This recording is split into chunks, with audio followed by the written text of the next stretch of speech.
Hello दोस्तों, आप सभी का हमारे यूट्यूब चैनल पीसीबी स्टार में स्वागत है। आज के इस वीडियो लेक्चर में हम बेहद ही महत्वपूर्ण बायोलॉजी से संबंधित प्रश्नों का अध्ययन करने जा रहे हैं। इसमें अपन सीखेंगे रक्त के बारे में। रक्त से संबंधित जो क्वेश्चन आपके कॉम्पिटिटिव एग्जाम्स में पूछे जाते हैं, ब्लड ग्रुप से संबंधित क्वेश्चन पूछे जाते हैं, आरआरबी एनटीपीसी में भी इससे संबंधित क्वेश्चन पूछे जाते हैं। तो चलिए स्टार्ट करते हैं। पहले क्वेश्चन में ये कह रहे हैं कि एंटीबॉडीज का निर्माण किससे होता है। They ask what is antibody made of. So all of you know that antibodies is very important for our immunity. So the blood has two components. सभी को पता है कि ब्लड के दो कंपोनेंट होते हैं। एक तो होता है उसका प्लाज्मा, एक होता है उसमें कार्पुस्कल्स। तो प्लाज्मा होता है आपका 55% और कार्पुस्कल्स होते हैं आपके 45%। तो प्लाज्मा का तो मुख्य घटक होता है आपका जल, लेकिन आपका जो कार्पुस्कल्स होता है, जो रक्त कणिकाएं होती हैं, उसमें 3 प्रकार की रक्त कणिकाएं आपने पढ़े होंगे। आरबीसी होती हैं, डब्ल्यूबीसी होती हैं और प्लेटलेट्स होते हैं। इन सभी की एक निश्चित संख्या होती है, वो भी याद होना चाहिए। इनका एक लाइफ साइकिल होता है, वो भी आपको पता होना चाहिए। फिर डब्ल्यूबीसी में होते हैं 5 प्रकार। डब्ल्यूबीसी कई प्रकार की होती हैं: neutrophils, basophils, eosinophils, lymphocytes, monocytes. तो जो आपकी लिम्फोसाइट्स होती हैं उनमें एंटीबॉडीज़ का निर्माण होता है। तो इसका आंसर हो जाएगा सी, लिम्फोसाइट से। तो एंटीबॉडीज़ का निर्माण कहाँ से होता है? लिम्फोसाइट से। डब्ल्यूबीसी के 5 प्रकार होते हैं: neutrophils, basophils, eosinophils, monocyte, lymphocyte. जिसमें से लिम्फोसाइट्स क्या करते हैं? एंटीबॉडी का निर्माण करती हैं, जो हमें प्रतिरक्षा प्रदान करते हैं रोगों से लड़ने के लिए। Thank you. नेक्स्ट क्वेश्चन देखते हैं। रक्तांबाणुओं के संदर्भ में निम्नलिखित में से कौन सा सत्य है? रक्तांबाणु आपको बोलते हैं प्लेटलेट्स को। विच of the following is true regarding blood platelets? तो आपको पता होना चाहिए कि प्लेटलेट्स क्या होते हैं। प्लेटलेट्स भी आपके ब्लड कार्पुस्कल्स का एक घटक है। आरआरबी होता है ब्लड कार्पुस्कल्स में, डब्ल्यूबीसी होता है और प्लेटलेट्स भी होता है। तो प्लेटलेट्स के लिए शब्द पूछ रहे हैं। इन्हें थ्रोम्बोसाइट्स भी कहते हैं। इनमें प्रमुख अभिकेंद्रक होता है, एफेगोसाइटिक होते हैं। इनमें हीमोग्लोबिन नामक पिगमेंट होता है। तो आपको पता होना चाहिए प्लेटलेट्स को थ्रोम्बोसाइट्स भी कहा जाता है। जैसे आरबीसी को अपन और किस नाम से जानते हैं पता है? आरबीसी का नाम है थ्रोम्बोसाइट। डब्ल्यूबीसी को अपन ल्यूकोसाइट्स भी कहते हैं। उसी प्रकार प्लेटलेट्स को थ्रोम्बोसाइट्स भी कहते हैं। तो ये दोनों नाम आपको पता होना चाहिए। तो यहाँ पे आपका आंसर हो जाएगा थ्रोम्बोसाइट्स। आई होप आपको समझ में आ रहा होगा। ब्लड कार्पुस्कल्स के होते हैं 3 भाग: आरबीसी, डब्ल्यूबीसी, प्लेटलेट्स। अब आरबीसी को अपन थ्रोम्बोसाइट्स के नाम से भी जानते हैं, डब्ल्यूबीसी को ल्यूकोसाइट्स के नाम से भी जानते हैं, उसी प्रकार प्लेटलेट्स को थ्रोम्बोसाइट्स के भी नाम से जानते हैं। तो इसका आंसर हो जाएगा थ्रोम्बोसाइट्स भी कहते हैं। नेक्स्ट क्वेश्चन, एक्सप्लेनेशन को ध्यान से सुनते जाइए, सब कुछ समझ में आएगा आपको। नेक्स्ट क्वेश्चन में पूछ रहे हैं शरीर के भीतर रक्त स्कंदन किसकी उपस्थिति के कारण होता है? तो रक्त का स्कंदन कहाँ? शरीर के भीतर किसकी उपस्थिति के कारण नहीं होता है, ये कह रहे हैं वो। यानी अपने शरीर के अंदर रक्त इतना प्रभावित हो रहा है तो वो जमता क्यों नहीं है? जबकि जब अपन बाहर आता है, रक्त खून निकलता है या किसी एक्सीडेंट के कारण, तो वो जम जाता है। तो ब्लड क्लोटिंग क्यों नहीं होती है अंदर? Blood clotting in the internal body does not occur because of heparin. इसके लिए आपका जिम्मेदार होता है हेपेरिन, जो रक्त को अंदर जमने नहीं देता। धमनियों में रक्त प्रवाहित होता रहता है। अगर जम गया तो मृत्यु हो जाएगी इंसान की, और शरीर के बाहर उसे जमना ज़रूरी है। अगर वो नहीं जमेगा तो ब्लड फ्लो बहुत ज़्यादा हो जाएगा, खून बहुत ज़्यादा बह जाएगा। इसलिए बाहर आने पर वो जम जाता है, लेकिन शरीर के अंदर नहीं जमता है। उसके लिए जिम्मेदार है हेपेरिन। हेपेरिन के कारण है जो रक्त स्कंदन नहीं हो पाता है शरीर के भीतर। तो इसका सही आंसर हो जाएगा हेपेरिन। नेक्स्ट क्वेश्चन, रक्त समूह का आविष्कार किसने किया था? तो ध्यान से पढ़ो question. The discoveries of blood group. Blood group की डिस्कवरी कह रहे हैं, ना कि परिसंचरण तंत्र की। तो परिसंचरण तंत्र की खोज की थी विलियम हार्वे ने। अब परिसंचरण तंत्र का मतलब क्या है? परिसंचरण तंत्र का मतलब है कि शरीर में रक्त का प्रवाह हो रहा है, परिसंचरण हो रहा है रक्त में। प्रत्येक कोशिका को पोषक तत्वों की आवश्यकता है, तो रक्त के माध्यम से वो जरूरी चीज़ें, ऑक्सीजन, कार्बन डाइऑक्साइड, पोटेशियम, वो रक्त के पास जा रही हैं। तो आप देख सकते हैं कि विलियम हार्वे ने आपके रक्त परिसंचरण तंत्र की खोज की थी। जबकि कार्ल लैंडस्टेनर ने आपके ब्लड ग्रुप की खोज की थी। ब्लड ग्रुप कौन कौन से होते हैं? A blood group, B blood group, A B blood group और ओ ब्लड ग्रुप। ये आपके ब्लड ग्रुप होते हैं। इनके बारे में बताया था कार्ल लैंडस्टेनर ने। इसके बारे में और अपन देखेंगे डिटेल में कैसे इनका डिफाइन होता है कि ब्लड ग्रुप ए है, किसी का बी है या ए बी है, ओ है। तो ए होता है आपके एंटीजन और एंटीबॉडीज़ की उपस्थिति और अनुपस्थिति के कारण। चलो तो देखते हैं। अगर किसी की बॉडी का ए ब्लड ग्रुप है तो उसका मतलब है उसमें उसकी आरबीसी की सरफेस पर ए एंटीजन है। अगर किसी का ब्लड ग्रुप बी है तो उसकी आरबीसी की सतह पर बी एंटीजन है। अगर ए बी ब्लड ग्रुप है यानी उसमें ए और बी दोनों एंटीजन है। अगर ओ ब्लड ग्रुप है तो उसमें कोई एंटीजन नहीं है। समझ पा रहे हो? अगर ए एंटीजन है तो उसमें एंटीबॉडी होगी बी। एंटीबॉडी कहाँ पाई जाती है? एंटीबॉडी आपके प्लाज्मा में पाई जाती है। बी एंटीजन है तो उसमें ए एंटीबॉडी होगी, और जिसमें ए और बी दोनों एंटीजन है उसमें कोई एंटीबॉडी नहीं होगी। और ब्लड ग्रुप ओ में ए और बी दोनों एंटीबॉडी होंगी। तो यहाँ से आपको पता होना चाहिए। इस आधार पर ब्लड ग्रुप्स का डिफाइन होता है। Blood group A, blood group B, blood group A B, blood group O, इन सब के बारे में बताया था हमारे कार्ल लैंडस्टेनर ने। नेक्स्ट क्वेश्चन, ए बी रक्त समूह के व्यक्ति को सार्वभौमिक प्राप्तकर्ता कहते हैं क्योंकि, मतलब वे it is called universal recipient. A B blood group को यूनिवर्सल रेसिपिएंट क्यों कहते हैं? इसमें कह रहे हैं उसके रक्त में antibodies are found in his blood. गलत है। अपन ने देखा है कि ए बी ब्लड ग्रुप में कोई एंटीबॉडी नहीं पाई जाती, सिर्फ उसमें ए और बी एंटीजन पाए जाते हैं। Antibodies are not found in his blood, ये सही हो सकता है। There is lack of antigen in his blood, ये भी सही नहीं है। His blood lack both antigen and antibodies, ये भी सही नहीं है। तो इसका सही आंसर है ए बी। और इसलिए ए बी को क्या कहते हैं? यूनिवर्सल रेसिपिएंट कहते हैं। सार्वभौमिक प्राप्तकर्ता या सर्वग्राही रुधिर वर्ग की संज्ञा भी से दी जाती है, क्योंकि ये ए से भी ले सकता है, बी से भी ले सकता है, ए बी से भी ले सकता है और ओ से भी ले सकता है। मतलब ये सभी ब्लड ग्रुप से ब्लड प्राप्त कर सकता है। So it is called universal recipient and it does not has any type of antibodies. So I hope you understand it well. Next question है कि A B blood group is, A B blood group is, A B blood group है, antigen are found, antibodies are found, neither antigen और nor antibodies are found, both antigen and antibodies are found.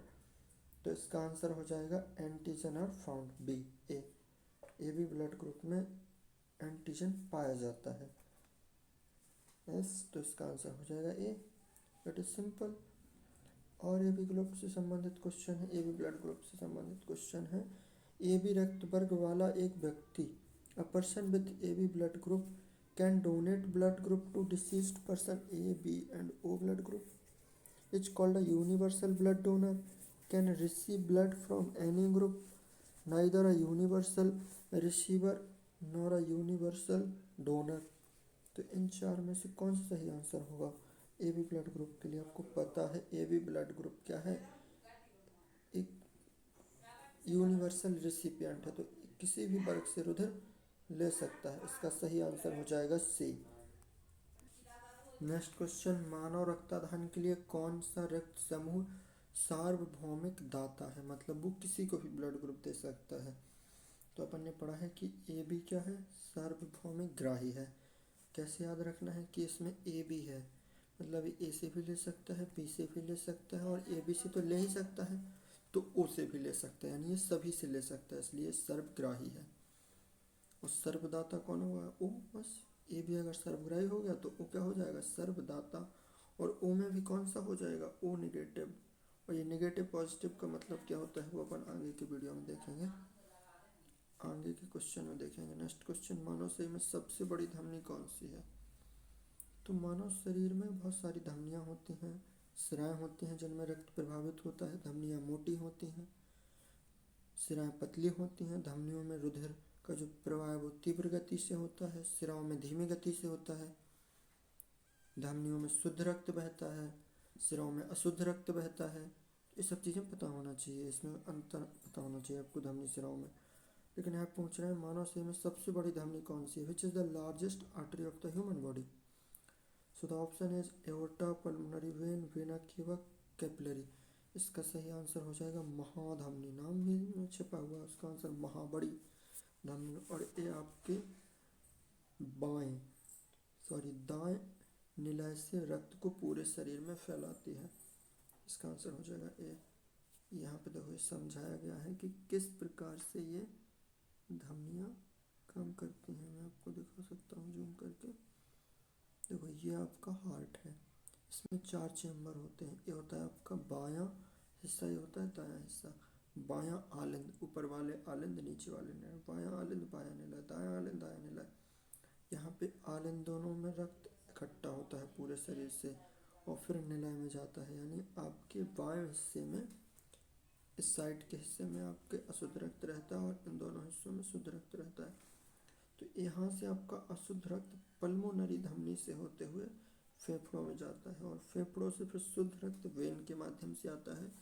तो यहाँ से एक चीज़ समझ में आती है अपन को कि पल्मोनरी धमनी में अशुद्ध रक्त बहता है। वैसे तो अपन ने पढ़ा है, चलिए नेक्स्ट क्वेश्चन में देखते हैं। वैसे तो अपन ने पढ़ा है, देखो इसमें वही चीज़ है कि धमनियों में शुद्ध रक्त बहता है और स्राव में अशुद्ध रक्त। लेकिन पल्मोनरी के केस में उल्टा हो जाएगा। अगर आपका पूछ लिया, सॉरी,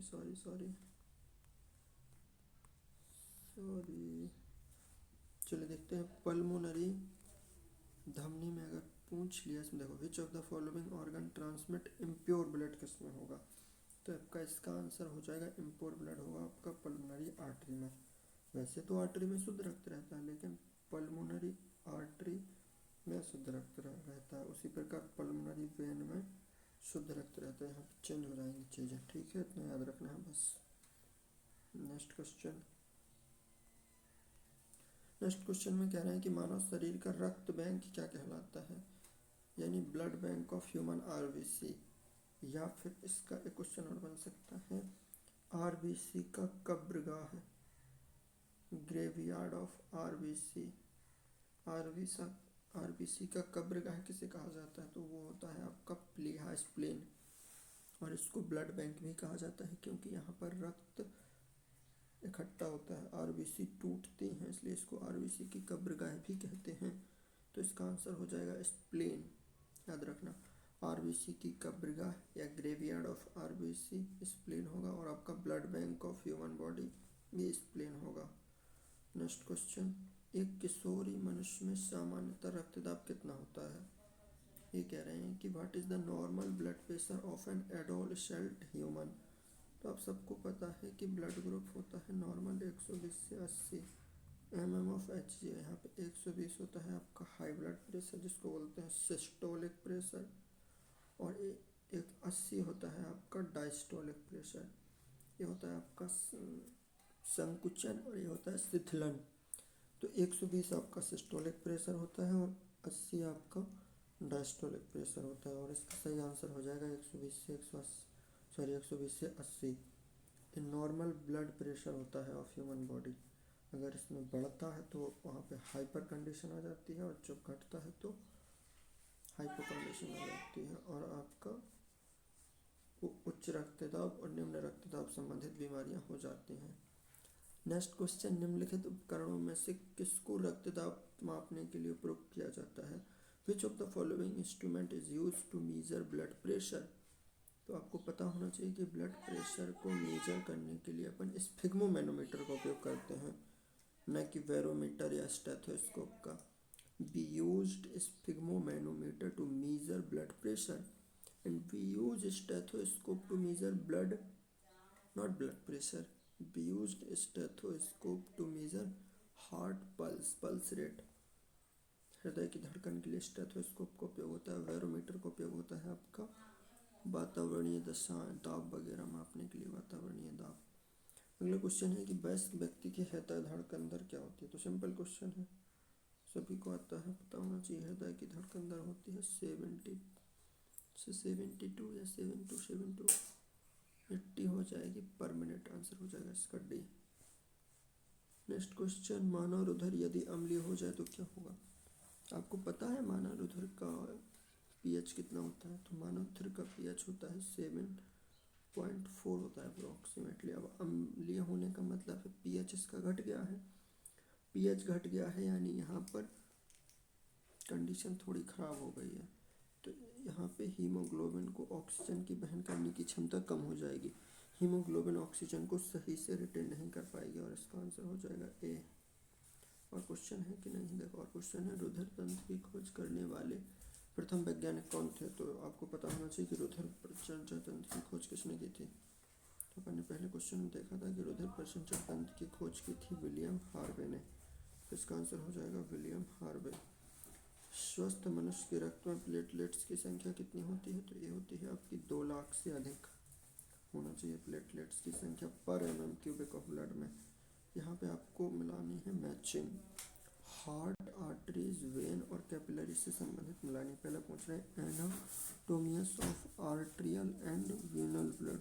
आंसर आप कमेंट बॉक्स में लिख भेज दिएगा। Thank you. Subscribe the channel and hit the like button and never forget to like the session. Thank you.